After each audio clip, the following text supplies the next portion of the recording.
Madam Chair and Councillors, this proposes arrangements for what's termed the interregnum, the election period. It's based on the arrangements that were made for the 2013 elections. There's two key periods.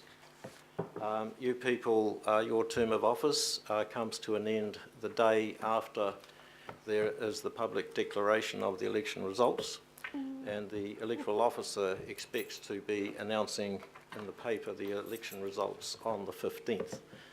And so the first period is the first part of October up until the 16th of October. The intention is to not hold meetings, but for there to be a delegation to any two of the Mayor, Deputy Mayor and a chairperson of a committee of the whole to make decisions.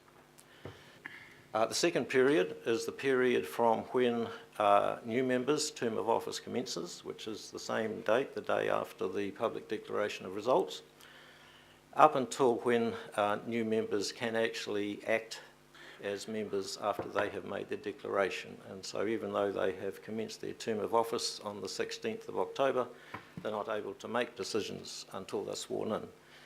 And the recommendation there is that the Chief Executive make decisions under the Chief Executive's current delegations. It's pretty straightforward. It's what's happened in most councils forever. Is there a mover for the recommendations? Councillor Cashmore, happy to move. Second, Councillor Penrose. Oh, there's a question. Councillor Casey. Yeah, I'm interested in the section on advisory panels. Is it the mayor's, is it the incoming mayor's decision as to whether we have them or not? Isn't it a decision of the governing body of Auckland Council? My understanding around the background to that is that it relates to the responsibility that the Mayor of Auckland has for proposing processes for engaging with people, and that's part of that process, but it is usually something that you as a governing body sign off in terms of the full terms of reference and so on at the end of the day. I thought the contact was between the governing body of Auckland Council and the people of Auckland, not between a mayor and the people of Auckland. Can you clarify that legally? Yes. The legislation gives specific powers to the mayor to engage with the diverse communities of Auckland. It is in the legislation, and the panels is one of the mechanisms that the mayor can use. But I guess one would hope that a collaborative mayor may well work with the council on that issue. Okay. Councillor Brewer. Well, it's a slightly wider question, but probably one to Marguerite. The election period, what is the formal election period? When does that start? So it is 3 months. Well, you've got the Deputy Electoral Officer in Warwick as well, but it's 3 months before election day, which is the 8th of October. So give me the date and month. It's the 8th of... Well, the pre-election period is the 3 months prior to election day, so that would run from the 9th of July to the 8th of October. 9th of July. I might have got the wrong end of the stick, but I understand that councillors are not allowed to contribute their columns to Our Auckland.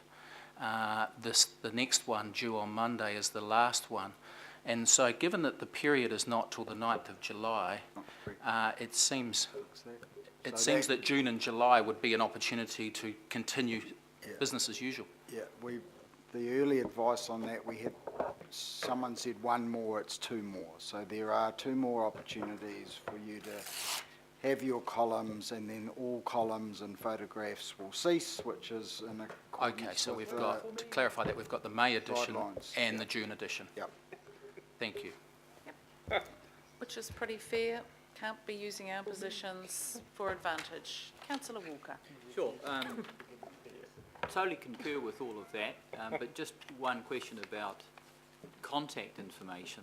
I'm assuming that the contact information, both for ward councillors and also local board chairs, continues. Yep. So that people can get in touch with us through Our Auckland or whatever. No, we hear no. We will cease to be visible in Our Auckland after the 9th of July. Okay, I just raise a question around that. So, I mean, if you're taking that stance as a matter of policy, why wouldn't you eradicate us from everything? It doesn't make sense to me. Obviously, we're going to be on the council's website, so people can contact us. We still have business to do. It doesn't altogether follow. We might want to talk about that. Yeah, councillor, I think, I don't know how other people feel. I don't think we're quite prepped to have the detailed discussion. I think we need to, and I'm going to suggest perhaps that we pick this up in a discussion with Marguerite and our chief executive. Whilst we need to be cautious, sensible and utterly transparent and not use our positions to advantage, there's a point at which it kind of becomes silly. So I think that discussion is warranted. So on your behalf, I suggest that we actually pick this up as a discussion between elected members and our chief executive and our manager at one of our lunchtime meetings, yes. Okay, I've got councillor Casey, and then I think we're pretty much done. I didn't understand that we were going to be obliterated entirely from our Auckland. Does that include the information that people use from the back page, which is quite an essential part? People are telling me that it's quite an essential part of our Auckland. That's where it lists the local councillors' content, because we're still councillors until the next council's elected. That's, councillor Casey, that's what I was saying. I think we just need to talk about that. I think that was feels... my question. Yep, that was exactly what councillor Walker's question was. Still being paid to do our job. So I think, can we just pick that up and take a little bit of advice? I don't think we can go into that right now because we're not prepped to do that, but it's a valid point. Okay, sometimes having your name in there isn't an advantage because sometimes most of the phone calls are pretty grumpy. So, you know, I don't know if it is an electoral advantage or not. Any other questions? It's been moved. Just Madam Oh, Chair, Councillor just Cooper. around that, I mean, you and I have both been told that councillors can't have public meetings, they don't get any council support, and we had to buy our own tea and coffee and the whole deal, whereas local boards do have that ability and have a whole events team, they can have public meetings, and we were told it was because we'd be promoting ourselves, which is a bit odd given the reason we had our public meeting, which was a very concerned 200 or 300 people that turned up about some big safety issues in Te Atatu.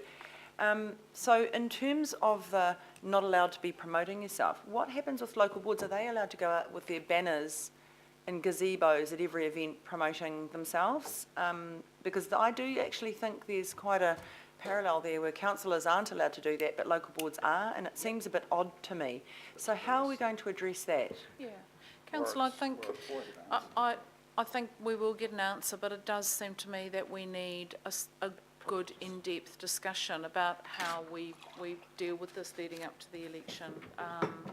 I don't know if we can expect Warwick to do this all now, but I think we do. You raise a really, really good point.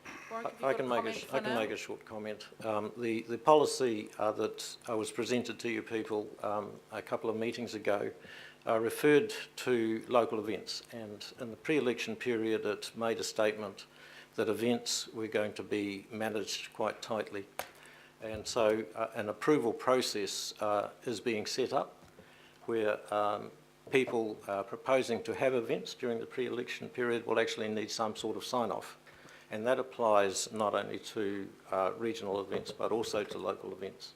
And a case in point is that we have had an approach about is the Auckland Heritage Festival. That's being held during the month of September and has quite a lot of local board involvement. Okay. So while you're doing more work on that, can we add this into the list of topics for that get-together? I think it is quite important that we talk this through. Okay, I'll put those recommendations. All those in favour, please say aye. Aye. Against? Carried. Thank you. So, as we discussed at the beginning of the meeting, I'll declare the meeting closed and thank everyone for their attendance, but I will invite Ms. Bright to address those of us